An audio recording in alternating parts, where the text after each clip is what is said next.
белгілі бір саясат жатқан сияқты. Жекешелендіру жүйе үшін қажет болды. Оны жасыратын ештеңкесі жоқ. Назарбаев пен оны қазір айтып жүрген 162 адамның кәдімгі қарнын тойғызу үшін кәдімгі. Солардың тоқалдарын, көңілдестерін, солардың бала-шағасын тойындыру үшін жасалды. Назарбаев кеше өзі айтқан жоқ па?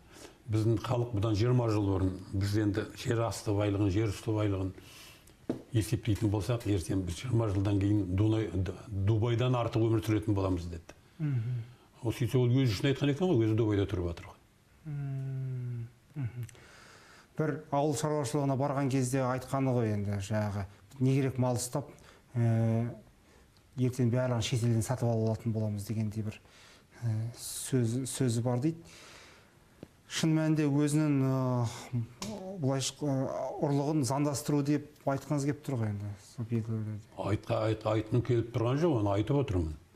Мына Назарбаевты біз осы уақытқа дейін мысалы үшін ақын да қылдық, әнші да қылдық, гимнге өзгеріс енгіздік. Ең алғаш мен ұстазым Жұмекен Нәжімеден, қазіргі мына қазақ әнұран деп жүрміз ғой, гимннің авторы негізінде бұл әнұран емес, елұран болу керек. Дұрыс атауы мен өзімнің пайымым.